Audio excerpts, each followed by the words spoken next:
अस्सलामुअलैकुम जमात हफ्तम के तलबा और तलिबात, कैसे हैं आप सब। उम्मीद करती हूँ आप खैरियत से होंगे। जैसा कि आप सबको मालूम है कि आज 7 फरवरी 2024 बरोज़ बुध है और इस्लामी हवाले से हमारी क्या तारीख है, 26 रजबुल मुरज्जब, और दिन है हमारा यौमुल अरबा। जैसा कि हमने पिछले सबक में पढ़ा था, खत वालिद के नाम हमने लिखा था। किस बारे में, कौन बताएगा मुझे? जी मनाहिल, आप बताएं। बिल्कुल ठीक, हमने खत पढ़ा था। सबसे पहले हम दोहराई करेंगे। ठीक है, हमने क्या पढ़ा था? वालिद के नाम खत,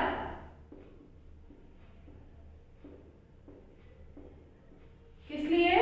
इम्तिहान में कामयाबी की इत्तला देने के लिए। बिल्कुल ठीक।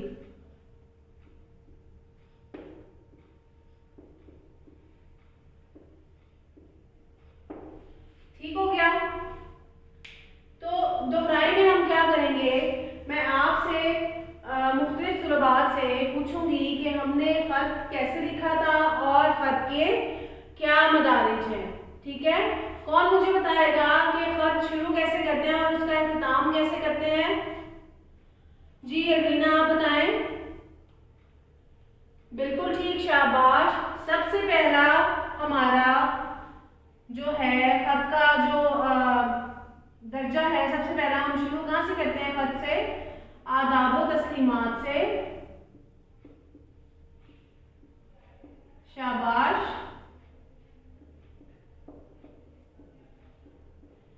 और दूसरा हमारा क्या है? खत लिखने के तरीकाकार में दूसरा जो अहम नुक्ता है वो क्या है? बिल्कुल ठीक, कि हमने जिसको खत लिखना है उसको हमने मुखातिब कैसे करना है। ठीक है, बिल्कुल ठीक है कि जिसको हम खत लिख रहे हैं उसको हमने मुखातिब कैसे करना है, यानी कि उसको हमने बुलाना कैसे है। कैसे लिखेंगे? जैसे हमने यहाँ पर किसके नाम खत लिखा है? वालिद के नाम, तो हम उनको कैसे मुखातिब करेंगे? दूसरा हमारा जो है अहम जो हिस्सा है वो खत का क्या है? मोहतरम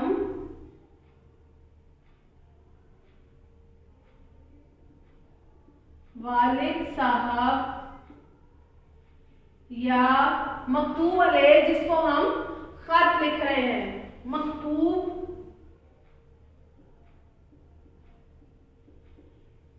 अलैह जिसको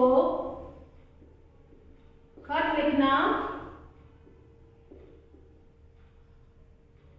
लिखना मकसूद हो।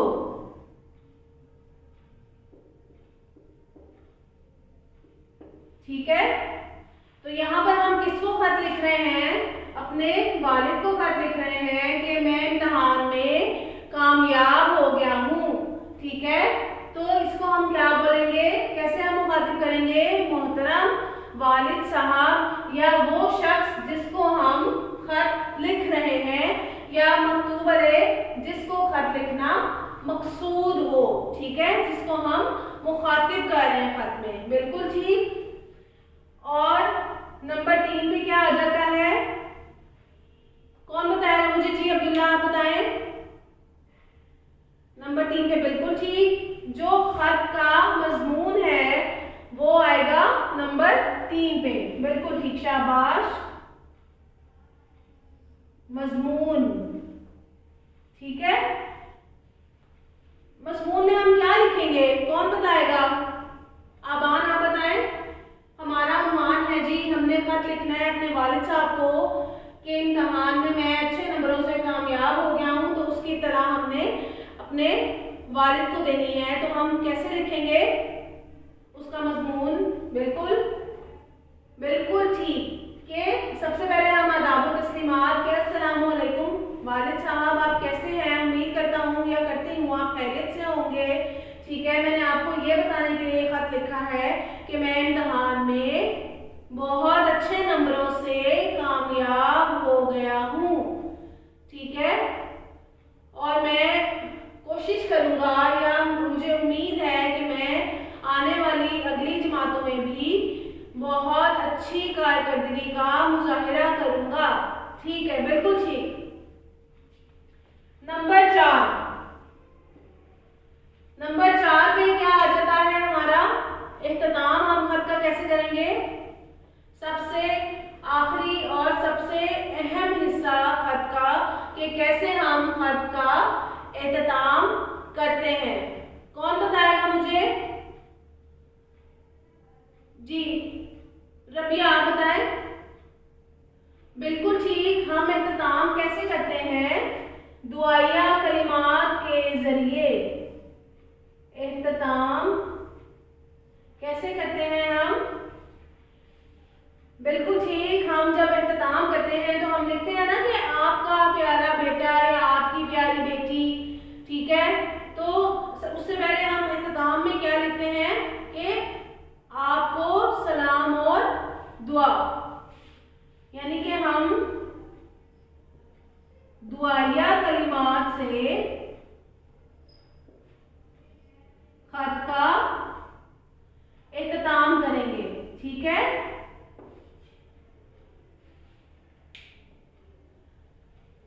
कितने हमारे हिस्से हैं खत के? 4। ठीक है, सबसे पहला है हमारा आदाब व तस्लीमात, जिसमें हम अपने खत का जो है वो पहला हिस्सा लिखते हैं, जिसमें आ जाता है कमरा इम्तिहान। बिल्कुल ठीक है, आपने बताया कमरा इम्तिहान, और उसके बाद तारीख। ठीक है, और उसके बाद जिसको खत लिखना मकसूद हो, किसको हमने खत लिखना है? वालिद साहब को। उसके बाद तीसरा जो हमारा अहम हिस्सा है वो क्या है कि हमने मजमून क्या लिखना है, कि हमारा उन्वान क्या है, उसके मुताबिक हम मजमून क्या लिखेंगे। और सबसे आखिर में इख्तिताम हम खत का कैसे करेंगे कि जो है जिनको हम खत लिख रहे हैं उनको दुआ देकर, उनको सलाम करके, या दीगर अहले खाना को हम दुआ दे रहे हैं या सलाम कर रहे हैं। तो ठीक है, इख्तिताम हम कैसे करेंगे? दुआया कलिमात के जरिए। ठीक हो गया। आज का जो हमारा उन्वान है,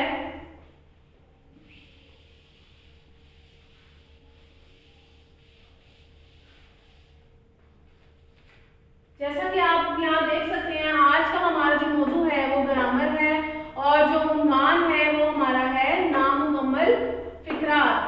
के फिकरात को यानी कि आप आसान अल्फाज में कह सकते हैं कि खाली जगह है उसको आपने पुर करना है मुनासिब अल्फाज लगाकर।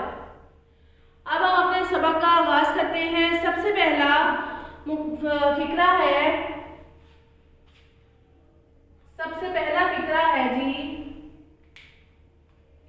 बुरों की सोहबत में, बुरों की डैश में ना बैठो।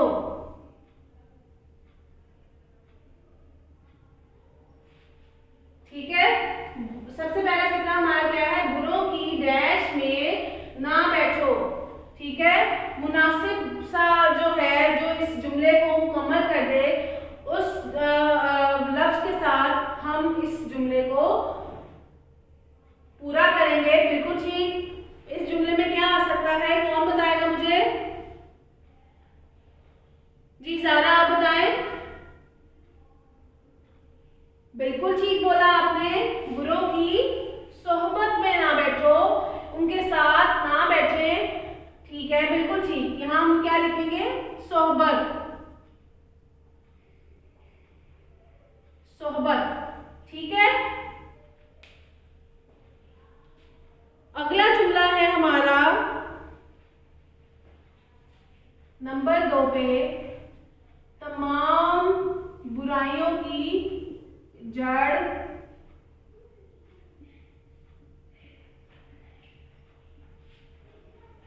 जड़ डैश है। ये तो हम सबको मालूम है कि तमाम बुराइयों की जड़ क्या है। ठीक है, कौन बताएगा? जी अबू बकर, आप बताएं कि तमाम बुराइयों की जड़ क्या है? बिल्कुल ठीक, तमाम बुराइयों की जड़ झूठ है। बिल्कुल सही, बिल्कुल ठीक, शाबाश। तो हम यहाँ क्या लिखेंगे? झूठ। तमाम बुराइयों की जड़ झूठ है। बिल्कुल सही। नंबर 3 पे हमारा फिक्रा है अमानत में खयानत। अमानत में डैश नहीं करनी चाहिए। क्या नहीं करनी चाहिए? बिल्कुल सही, अमानत में नहीं करनी चाहिए।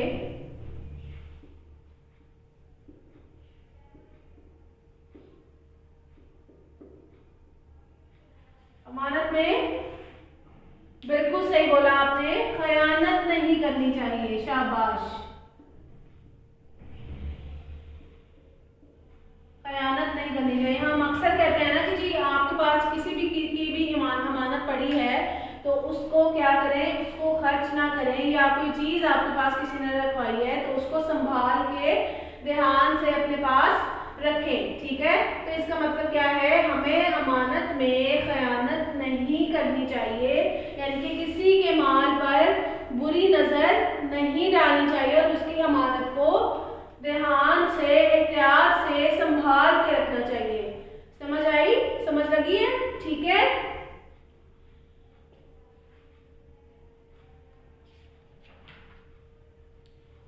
हमारा चौथा फिक्रा है ये दुनिया डैश है। क्या हो सकता है? ये दुनिया डैश है। कौन बताएगा मुझे? इसमें कौन सा लफ्ज आएगा जो इस जुमले को मुकम्मल करेगा?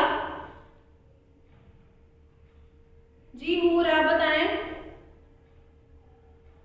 बिल्कुल ठीक, शाबाश। ये दुनिया फानी है, मतलब कि खत्म होने वाली है। ठीक है, बिल्कुल ठीक, शाबाश। ये दुनिया फानी है, मतलब कि ये दुनिया जो है वो खत्म हो जाने वाली चीज है। ठीक है, हमेशा रहने वाली नहीं है। शाबाश। अगला जुमला है हमारा गया डैश फिर हाथ आता नहीं। ये मशहूर कहावत भी है, आप कह सकते हैं कि गया डैश फिर हाथ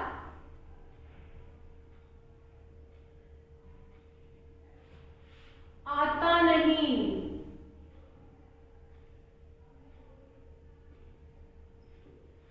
ठीक है, ये अक्सर हम जो है वो अपने रोजमर्रा की जिंदगी में या आमतौर पर हम इस लाइन का या इस जुमले का इस्तेमाल भी करते हैं कि गया डैश फिर हाथ आता नहीं। ठीक है, वो एक कहावत है ना कि जी अब पछताए क्या हो जब चिड़िया चुग गई खेत, मतलब कि जब वक्त गुजर गया, ठीक है, तो अब पछताने से क्या फायदा जो अब वक्त ही गुजर गया उस चीज का, चीज को आपने उस वक्त पे करना था। तो इस फिक्रे को हम मुकम्मल कैसे करेंगे? इस जुमले को हम मुकम्मल कैसे करेंगे कि गया डैश फिर हाथ आता नहीं। क्या इसमें कौन सा लफ्ज आएगा जिससे ये जो है जुमला वो मुकम्मल हो जाएगा, जिससे ये फिक्रा जो है मुकम्मल हो जाएगा? कौन बताएगा मुझे? जी मोहित, आप बताएं। बिल्कुल ठीक मोहित, आपने बताया गया वक्त फिर हाथ आता नहीं है। बिल्कुल ठीक, शाबाश। वक्त, इस जुमले में क्या आना था? इधर खाली जगह में वक्त आना था कि गया वक्त फिर हाथ आता नहीं है, कि जो वक्त गुजर जाए वो वापस नहीं आता। बिल्कुल ठीक मोहित, शाबाश।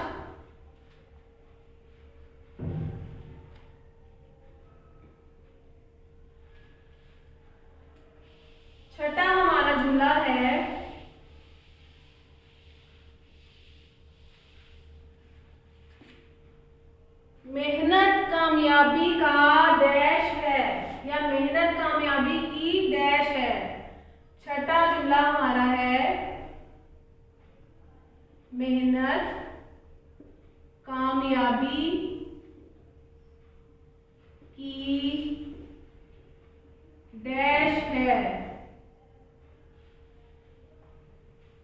मेहनत कामयाबी की डैश है, इसको कौन मुकम्मल करेगा? शाबाश, कौन बताएगा मुझे?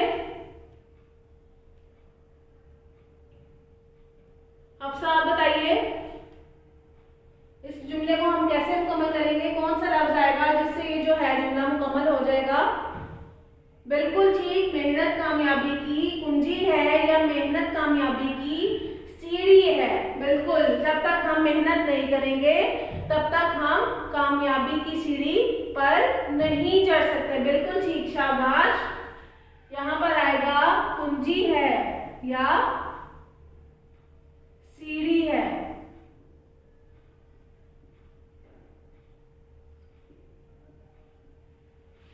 ठीक है, शाबाश हफ्सा, सही बताया आपने बिल्कुल।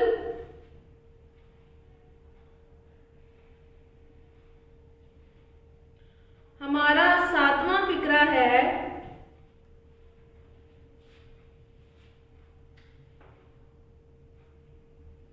अमल से जिंदगी बनती है।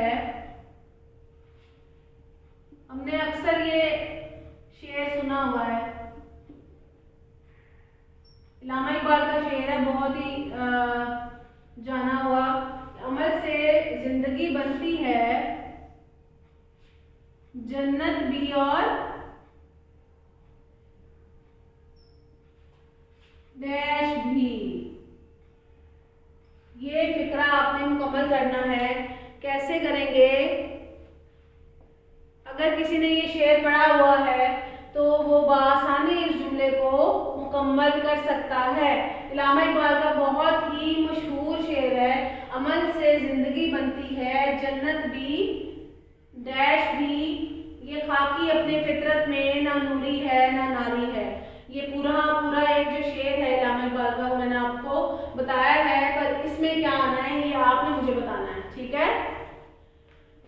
अब कौन मुझे बताएगा कि इस फिक्र को हम मुकम्मल कैसे करेंगे और कौन सा लफ्ज ऐसा हम जो है वो इधर लगाएंगे जो जिससे जो है वो हमारा फिक्रा जो है वो मुकम्मल हो जाएगा? कौन बताएगा मुझे? जी, अली हसन, आप बताएं। शाबाश, बिल्कुल ठीक, अमल से जिंदगी बनती है, जन्नत भी और जहन्नुम भी। बिल्कुल ठीक, शाबाश, जहन्नुम भी। ठीक है, तो मैं शेर दोबारा आपको बताती हूँ कि क्या कौन सा शेर था। अमल से जिंदगी बनती है, जन्नत भी जहन्नुम भी, ये खाकी अपनी फितरत में ना नूरी है ना नारी है। ठीक है,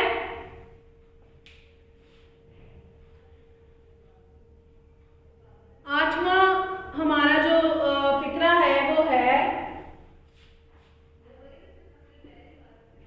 पाकिस्तान में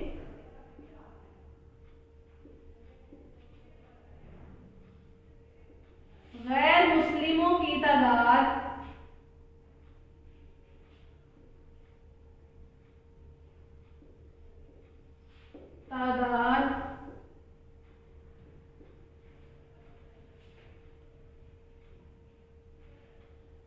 आटे में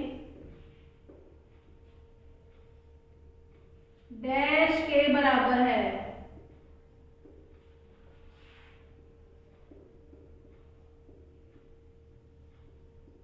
ठीक है, इस जुमले को कौन मुकम्मल करेगा कि पाकिस्तान में गैर मुस्लिमों की तादाद आटे में डैश के बराबर है। ये जो है ये एक मुहावरा भी है, आटे में डैश के बराबर होना एक मुहावरा भी है। तो यहाँ पर कौन सा लफ्ज ऐसा लगेगा जिससे ये मुहावरा भी मुकम्मल हो जाएगा और ये जुमला भी मुकम्मल हो जाएगा? कौन बताएगा मुझे? जी फातिमा, आप बताएं। बिल्कुल ठीक, आपने सही बताया कि पाकिस्तान में गैर मुस्लिमों की तादाद आटे में नमक के बराबर है। बिल्कुल ठीक, यहाँ पर क्या आएगा, नमक, यानी कि आटे में नमक के बराबर होना मतलब कि बहुत कम होना। ठीक है, तादाद में बहुत कम है। कहाँ, किसकी तादाद, गैर मुस्लिमों की, कहाँ पर, पाकिस्तान में। ठीक हो गया, शाबाश फातिमा। हमारा 9वां जुमला है,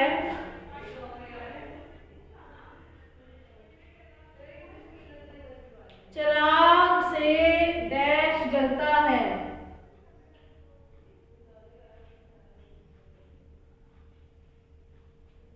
डैश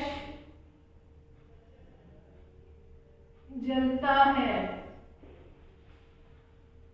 ये भी एक कहावत है कि चिराग से डैश जलता है। कौन बताएगा मुझे यहाँ पर कौन सा लफ्ज आएगा जिससे ये जुमला मुकम्मल हो जाएगा? कौन बताएगा? हाँ जी, मिनाही हबीब, आप बताएं। बिल्कुल ठीक, चिराग से चिराग जलता है। शाबाश, बिल्कुल ठीक। जैसे हम कहते हैं ना, एक कहावत है कि खरबूजा जो है वो खरबूजे को देख के रंग पकड़ता है, मतलब कि जो एक काम कर रहा होता है तो क्या वो हम एज्यूम करते हैं कि हम भी वही काम करेंगे। ठीक हो गया, तो ये क्या हम फिक्रा मुकम्मल कैसे हुआ कि चिराग से चिराग जलता है। ठीक हो गया, बहुत अच्छे मिनाहिल। हमारा 10वां जुमला है, पांचों उंगलियां कभी डैश नहीं होती।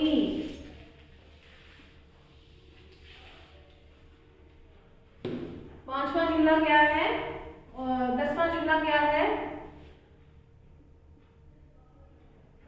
पांचों उंगलियां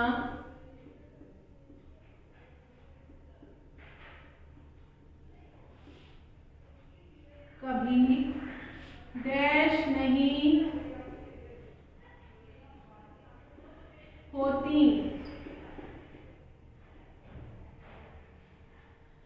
ठीक है, ये भी एक जो है वो कहावत है कि पांचों उंगलियां कभी डैश नहीं होती। इसको मुकम्मल कौन करेगा इस फिक्रे को? जी अब्दुल्ला अकरम, आप बताएं कि जुमले में कौन सा ऐसा लफ्ज लगेगा जिससे जो है ये जुमला मुकम्मल हो जाएगा, ये फिक्रा मुकम्मल हो जाएगा। बिल्कुल ठीक, शाबाश, आपने सही बताया है कि पांचों उंगलियां कभी बराबर नहीं होती,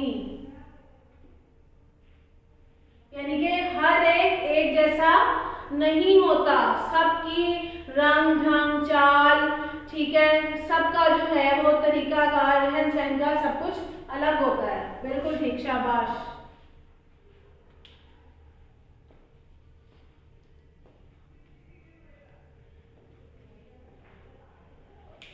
उम्मीद करती हूँ आपको आज का सबक जो है वो अच्छी तरीके से समझ में आया होगा। आज का हमने क्या किया था, क्या किया है आज हमने? नामुकम्मल फिक्रात, मतलब के फिक्रात को मुनासिब अल्फाज लगाकर उसको मुकम्मल किया। बिल्कुल ठीक, शाबाश। आपने घर के काम में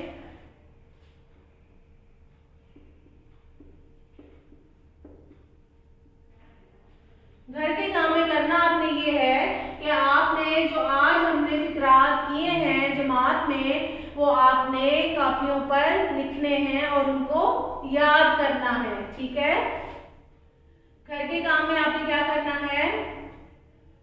नामुकम्मल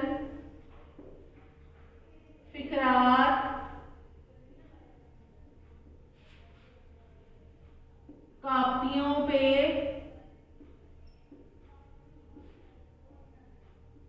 करें और याद करें। और हमारा खुशखती का जो जुमला है वो मैं आपको बता देती हूँ। खुशखती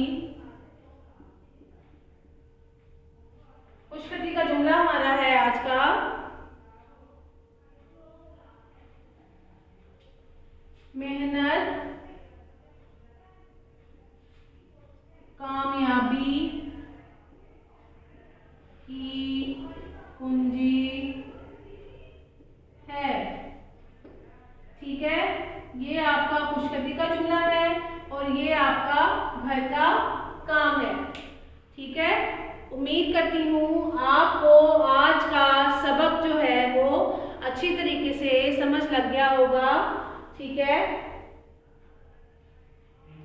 अगले सबक के लिए हम इंशाल्लाह फिर मिलेंगे। तब तक के लिए अपना बहुत सा ख्याल रखिएगा। अल्लाह हाफिज।